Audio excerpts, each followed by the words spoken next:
Congressman Kinzinger, it's good to have you with us. What do you make of this Michigas? Look, it's a mess. I think my biggest worry just for the country is not really the ballot after ballot. And that's just democracy. That's a process. It's everybody's learning kind of House rules now.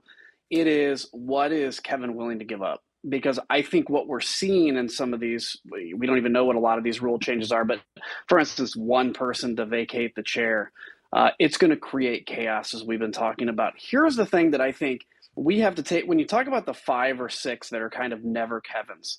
What's their motivation? So of the 21 that are voting against Kevin, a significant number of those, like, they really believe, I would disagree with it, but they believe this is a way to get to whatever their end goal is. There are a number of people, particularly these 5 or 6, that enjoy being in this position. They relish being the ones standing up, being the ones kind of throwing a wrench in this. And that's what I think the concern is if they end up being only 5, that's probably for them even a better situation because they get more attention. You look at like Matt Gaetz, nominating Donald Trump.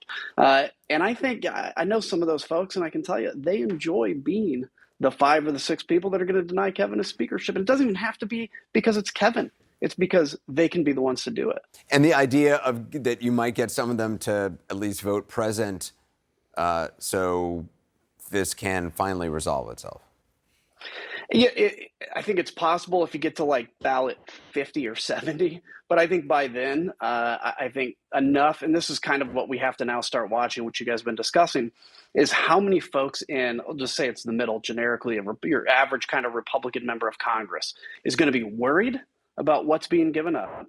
They're going to realize that at this point, you're really picking a person over the health of the party and by extension, the health of the country, and you start floating alternative names. Once alternative names start getting floated by, we'll call them the regular members of Congress, for lack of a better term, I think Kevin's done at that point. Then he just has it's the problem with some of these folks that have pledged only Kevin. I understand the purpose. It's like, hey, we're as committed as you guys are, but you have to have an out because this could grind on forever, and I don't think Kevin can win in the long run. David? So I was going to say, Congressman, that assumes if so the 20, right? Let's just say they've been offered something. The toothpaste is out of the tube in this, right? Mm-hmm. So how do you put it back in? Yeah. Right. So how do you put it back in now and say, Congressman, your point is like we're going to get somebody else, but the 20, if you're Chip Roying these folks, you're going to say, well, wait, we want. We've cashed our chips in. We just negotiated this. Mm-hmm. The new person's going to come in and say, yeah, that was with the old guy, not with me.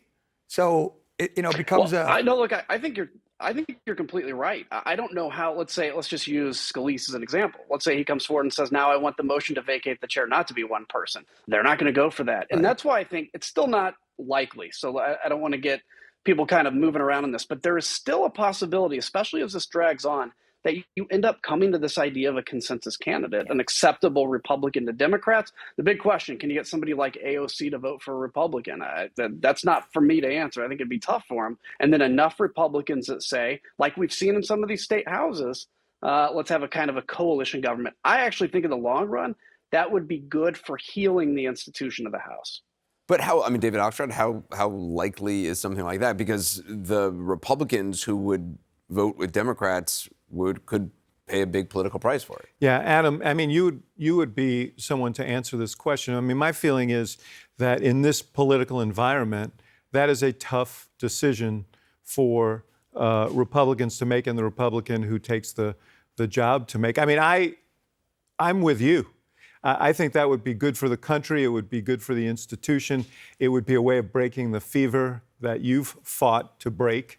But the question is, does the politics allow for it? Or do you open up the door to, civil war in the primaries again?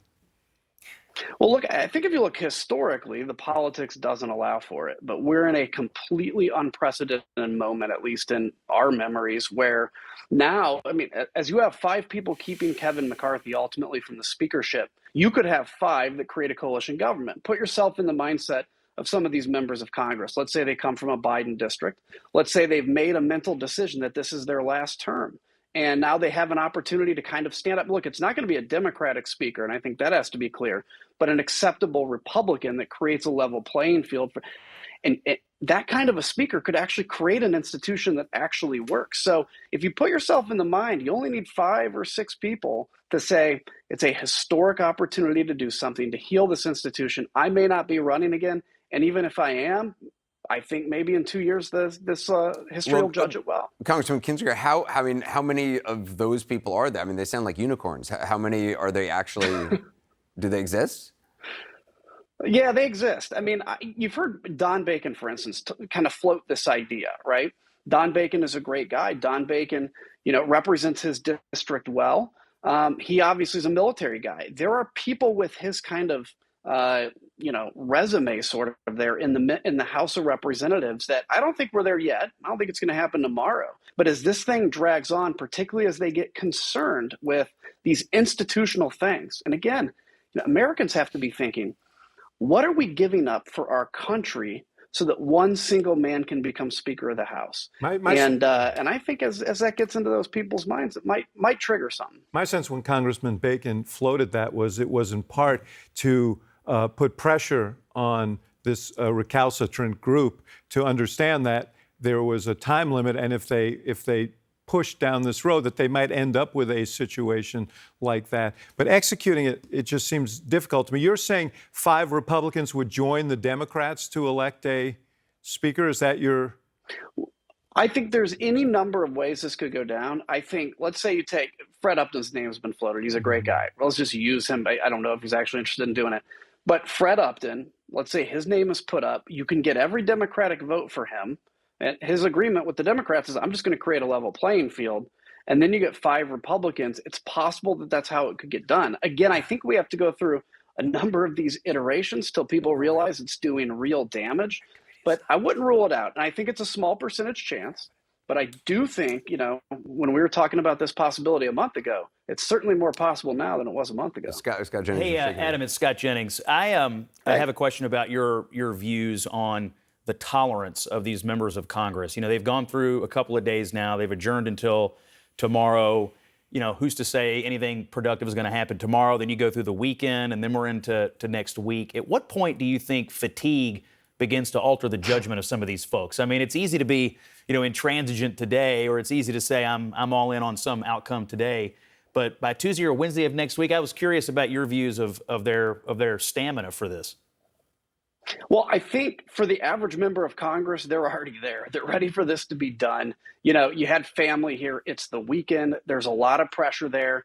None of them will tell you on the air. They're not going to come on and say, we're just tired. We need to go home, because obviously you have to put up this, we're here to fight front.